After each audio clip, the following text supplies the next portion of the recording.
মই য'ত নিক্ষেপ কৰিম সিয়ে হ'ল মোৰ যুঁজৰ ৰথ। শুনি বুজি পাই মাথো শুকুনিয়ে। অহম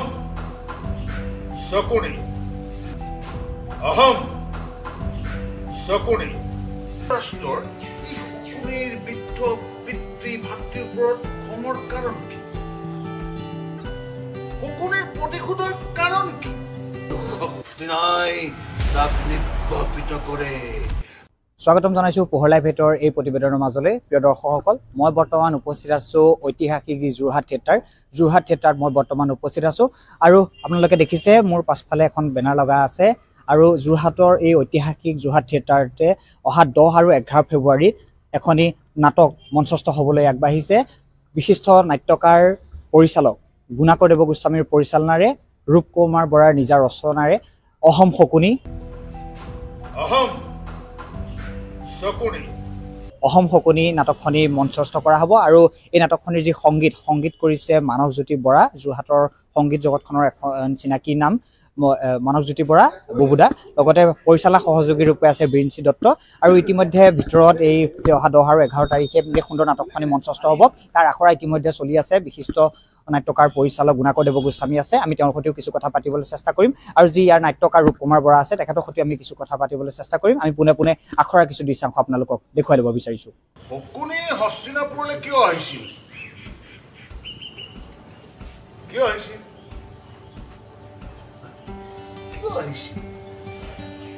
আৰু কেতিয়া আহিছিল? দুৰ্যোধন আৰু ধৃতৰাষ্ট্ৰৰ এই শকুনিৰ বৃদ্ধ পিতৃ ভাতৃৰ ওপৰত খঙৰ কাৰণ কি?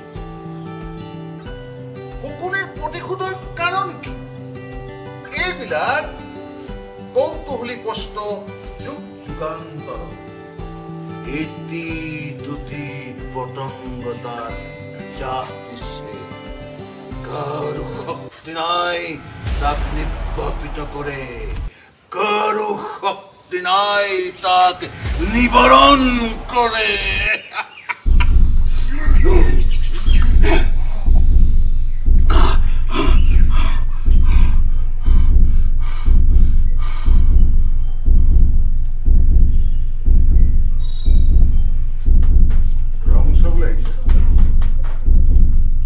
যুদ্ধত কৌৰৱৰ পৰাজয়ত মই কিমান আনন্দ পাইছো, তুমি তাক চাবলৈ আহিছা।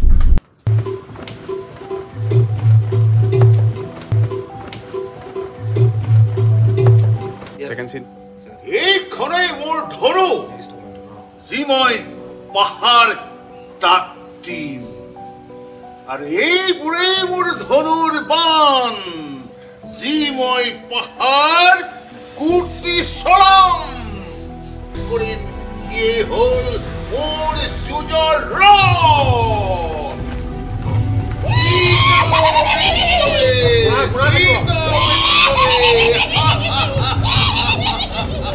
কৌৰৱ পাণ্ডৱৰ যুদ্ধখনত কৌৰৱ পক্ষত আছিল 11 পুত্ৰ সৈনিক। শকুনিক বুজি পাই মাথো শুকুনিয়ে।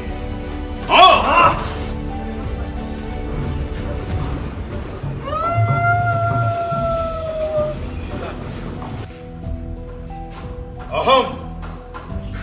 শকুনি। প্ৰিয় দৰ্শকসকল, ইতিমধ্যে আমি যোৰহাট থিয়েটাৰৰ যি আছে মঞ্চ আছে প্ৰেক্ষাগৃহৰ ভিতৰত উপস্থিত আছোঁ। আৰু এই সুন্দৰ মঞ্চতে আচলতে যথেষ্ট সংখ্যক দৰ্শকৰ উপস্থিতি তেওঁলোকে কামনা কৰিছে। আৰু ইতিমধ্যে মঞ্চত তেওঁলোকৰ আখৰা যি আছে, আখৰা চলি আছে। আমি পোনে পোনে মঞ্চলৈ যাবলৈ চেষ্টা কৰিম। এই যি নাটকৰ মূল অভিনেতা তথা নাট্যকাৰ ৰূপকুমাৰ বৰা আছে, তেওঁৰ সৈতে আমি কিছু কথা পাতিবলৈ চেষ্টা কৰিম। আৰু বিশিষ্ট নাট্যকাৰ পৰিচালক গুণাকৰ দেৱ গোস্বামী আছে। আজি ইতিমধ্যে তেওঁলোকৰ যি আখৰা প্ৰস্তুতি ইতিমধ্যে হৈ আছে। আৰু ঐতিহাসিক যোৰহাট থিয়েটাৰৰ এই যি মঞ্চ আছে, ইয়াতে আচলতে অহম শকুনি নাটকখনি 10 আৰু 11 ফেব্ৰুৱাৰী তাৰিখে মঞ্চস্থ হ'ব। ইতিমধ্যে আচলতে তেওঁলোকৰ যি আচলতে আখৰা চলি আছে, আমি তেওঁলোকৰ সৈতে কিছু কথা পাতিবলৈ আমি চেষ্টা কৰিম।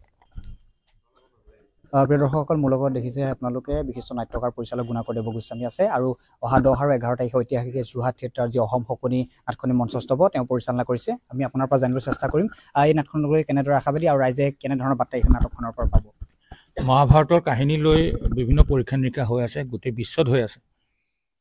তাৰ লগত সংগতি ৰাখি ৰূপকুমাৰ বৰা, ৰূপদাস শ্ৰদ্ধাৰ আমাৰ সকলোৰে মৰমৰ ৰূপদাই বহুত পৰীক্ষা নিৰীক্ষা কৰি বহুত অধ্যয়ন কৰি আৰু বিভিন্ন দৃষ্টিকোণেৰে বিশ্লেষণ কৰি শকুনিৰ ওপৰত এটা নতুন চিন্তাৰে নাটকখন লিখিছে আৰু এই চিন্তাটোক তেখেতৰ মনৰ মাজত সোমাই থকা কিছুমান উকমুকনি এই উকমুকনিবিলাক এই নাটকখনৰ মাজেৰে প্ৰকাশ হৈছে আমি সবেই জানো যে ৰূপমাৰ বৰা এজন খুব সংবেদনশীল এজন নাট্যকাৰ পৰিচালক অভিনেতা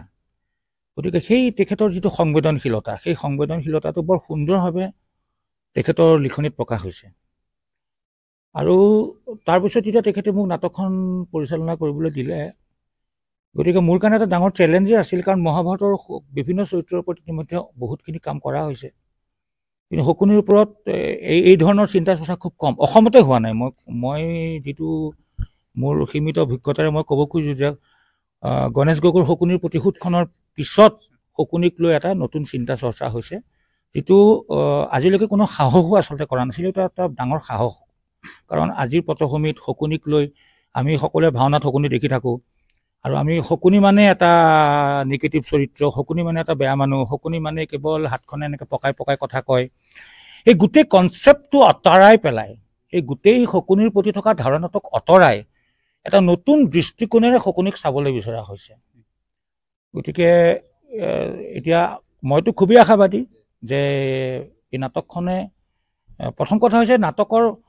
যিটো কৃতকাৰ্যতা সেই কৃতকাৰ্যতা কোনো সীমা নাই এনেকুৱা নহয় যে পাছ ফেইল যিটো কথা কয় নাটকৰ ক্ষেত্ৰত যিটো নহয় নাটকত সদায় নতুন নতুন চিন্তা চৰ্চা হৈ থাকে নাটকত সদায় নতুন পৰীক্ষা নিৰীক্ষা হৈ থাকে আজিৰ নাটক কালিলৈ পুৰণা হৈ যায় পৰহিলৈ আকৌ নতুন ধৰণে চিন্তা আৰম্ভ হয় কিন্তু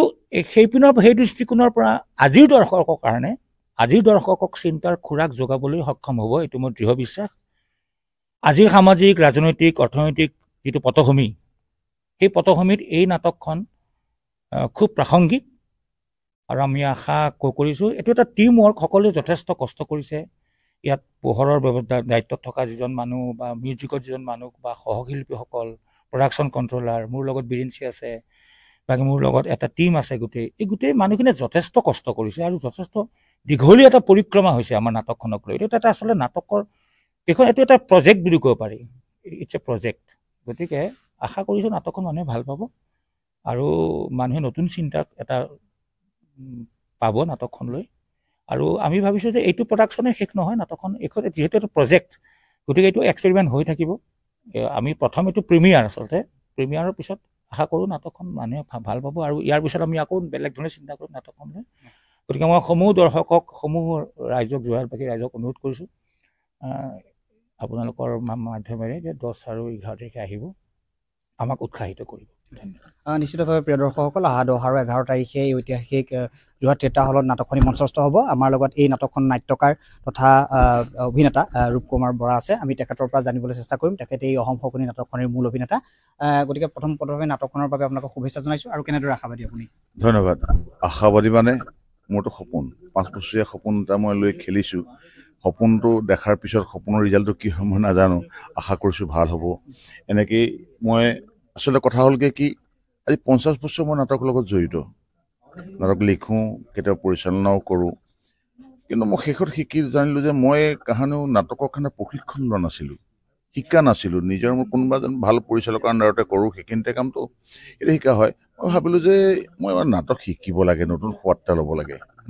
সেইকাৰণে মই গুণাকৰ দেৱ গোস্বামীক মাতি আনিলোঁ আৰু মোৰ লগত এটাকে ভাল কথা কি যে মই নাটক শিকিছোঁ এই প্ৰথম নাটক শিকিছোঁ আজি এমাহ দিন ধৰি মই গুণাক্ৰমণৰ নাটক শিকি আছোঁ এইটো মোৰ কাৰণে অতি ভাল লগা কথা কাইলৈ দৰ্শকে ভাল পায় নাপায় এইটো পিছৰ কথা আৰু ইতিমধ্যে গুণাকৰে ক'লেই মই কি বিষয়ে শকুনিৰ বিষয়ে লৈ লিখিছোঁ মোক এজনে প্ৰশ্ন কৰিছিলে যে 2023 চনত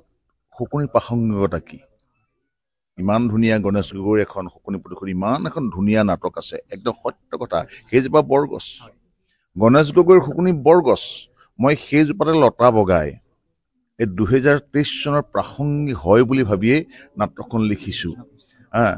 ৰাইজে জানিব আৰু মোৰ এই নাটকখন ক'বলৈ যাতে গুণাকৰটো আছেই আটাইতকৈ কথা হ'ল কি মোৰ নাটকখন কৰোঁতে মই আচৰিতভাৱে এজন ব্যক্তিক লগ পালোঁ মোৰ বন্ধু মোৰ ভাই বিৰিঞ্চি দত্ত এই গুণাকৰ সদায় নাহে গতিকে বিৰিঞ্চিয়ে গোটেই নাটকখনত গুণাকৰ পৰা চব কথা লৈ মোক একদম বুঢ়া আঙুলিৰ পৰা মূৰলৈকে কৈ থাকে নাই তেখেতে এইটোহে কৈ গৈছিল গতিকে সেই শিক্ষাৰ কাৰণে মই এইখিনিতে বিএনচিৰ কথাও ক'ব লাগিব যে বিএনচিৰ পৰাও মই শিক্ষা লৈছোঁ তাৰপিছত মোৰ লগতে এই ছোৱালীকেইজনী এইফালে আহা এই ছোৱালীকেইজনী মোৰ সম্পত্তি এই 4জনী ছোৱালী নাটকখন যদিও একক চৰিত্ৰৰ নাটক কিন্তু এই 4জনী নহ'লে এই শিলৰ খুঁটিকেইটা নহ'লে মই উঠিবই নোৱাৰোঁ গতিকে ইহঁতক লৈ কৰিছোঁ ইহঁতে বহুত কষ্ট কৰিছে আমাৰ নাটক প্ৰফেশ্যন নহয় আমি নানা সমস্যাৰ মাজত চব জড়িত সকলো কিন্তু সমস্যা আঁতৰি এতিয়া আমাক সময় দিছে সেইকাৰণে মই তাহাঁতক ধন্যবাদ দিছোঁ আৰু লাইটত আহিছে পকাঘাটৰ ৰাতুল আৰু মানস আৰু বিচিত্ৰ আছে তাহাঁত দুটা মোৰ সোঁহাত বাওঁহাত গতিকে সকলোখিনি মিলি নাটকখন কৰিম আৰু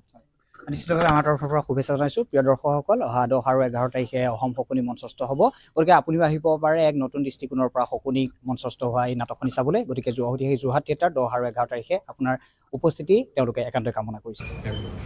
প্ৰিয় দৰ্শকসকল ইতিমধ্যে আমি আপোনালোকক অসম শকুনিৰ যি পোহৰ মঞ্চৰ শিল্পীসকল আছে তেওঁলোকৰ লগত কিছু কথা পতাৰ চেষ্টা কৰিলোঁ কিন্তু নাটক এখন বুলি ক'লে আচলতে আন্ধাৰ মঞ্চতো যথেষ্ট সংখ্যক শিল্পীয়ে কিছু ক্ষেত্ৰত সহায় কৰে আৰু নাটক বুলি ক'লে দৃশ্যসজ্জা এক গুৰুত্বপূৰ্ণ ভূমিকা আৰু দৃশ্যসজ্জা বুলি ক'লে যোৰহাটৰ এখন চিনাকি মুখ মানস বৰঠাকুৰ তেওঁ ইতিমধ্যে দেখিছে অসম শকুনিৰ যি আচলতে নাটকখন মঞ্চস্থ হ'ব তাৰ দৃশ্যসজ্জাৰ কামত তেওঁ ইতিমধ্যে ব্যস্ত হৈ আছে আৰু যথেষ্ট ব্যস্ত তথাপিও আমি কিছু কথা পাতিবলৈ চেষ্টা কৰিম এখন সুন্দৰ নাটক মঞ্চস্থ হ'বলৈ গৈ আছে আপুনি দৃশ্যসজ্জাৰ ক্ষেত্ৰত যথেষ্টখিনি গুৰুত্বপূৰ্ণ ভূমিকা পালন কৰিছে আৰু সহায় কৰি আছে গতিকে কেনেদৰে আশাবাদী আশাটো ৰুকুমাৰ দাৰ সৃষ্টিটো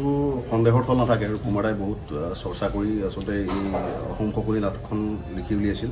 এইখনৰ আটাইতকৈ ডাঙৰ কথা কি আজি মই কাৰুশিল্পী হিচাপে জড়িত হৈ আছোঁ যদিও বা যেনেদৰে জড়িত হৈ আছোঁ এইখনৰ প্ৰথম শব্দটো লিখোঁতে ৰুকুমাৰ বৰাই প্ৰথম কথাষাৰ মোক কৈছিলে যে তই আৰম্ভণিৰ পৰা শেষলৈকে মোৰ লগত থাকিব লাগিব তাৰপিছত তাৰ ওপৰত ৰুকুমাৰ দাৰ সৃষ্টি তাৰ ওপৰত গুণাকৰ দেৱ গোস্বামীৰ পৰশ পাইছে এজনটো এজন অসম নালাগে ভাৰত বিখ্যাত মানুহ তো তেখেতসকলৰ আওতাত যিখিনি কাম হ'ব ডেফিনেটলি ভাল হ'ব আৰু মই যিমানখিনি পাৰোঁ মানুহক আমোদ মানে অকল অভিনয় বা কিবাৰে বুলিয়ে নহয় অকল অভিনয়তো মানুহ ধৰি ৰাখিব নোৱাৰি মানুহক ধৰি ৰাখিব অডিয়েঞ্চ ধৰি ৰাখিব হ'লে গিমিক কিছুমান প্ৰয়োজন হ'ব সেই গিমিকখিনি মই আৰু বিচিত্ৰ বৰা মই অকলে কৰিছোঁ বুলি ক'লে ভুল হ'ব কিয়নো বিচিত্ৰ বৰা আৰু মই মানে এখন প্ৰবালৰ নিচিনাকৈ কাটি আছোঁ এই কামখিনি অন্তৰেৰে কৰি ভাল পাওঁ তাৰমানে বিশেষকৈ অভিনয় প্ৰেমী মই অভিনয় কৰি ভাল পাওঁ কিন্তু অভিনয়ৰ লগত এই কামখিনি কোনে কৰিব নহ'লে কাৰণ এমেচাৰ থিয়েটাৰত মানে মোবাইল থিয়েটাৰত বাৰু বেলেগ কথাত পে'মেণ্ট দি পেলাই এই কামখিনি কৰোৱা যায় বা কিবা কৰা যায় কিন্তু আমাৰ এমেচাৰ থিয়েটাৰত এই কামখিনি অভিনেতাই বা অভিনেত্ৰীয়ে যদি নিজেই নকৰে তেতিয়াহ'লে তাৰ বিনিময়ত পইচা খৰচ কৰিবলৈ আজিকালি এমেচাৰ থিয়েটাৰত এখন নাটক কৰিবলৈ যাওঁতে প্ৰায় 50-60 হাজাৰ টকা খৰচ হয় গতিকে সেই বস্তুটো বচাবৰ কাৰণে আমি নিজে চেষ্টা কৰিব লাগিব আৰু এই যিটো পৰিকল্পনা ৰুকুমাৰ বৰা আশা কৰোঁ মানে সুফল পাব সফল হ'ব আৰু এইটো প্ৰডাকশ্যনে নহয় এই প্ৰডাকশ্যন চাই অসমৰ বিভিন্ন জেগাত অসম শকুনি আৰু যাব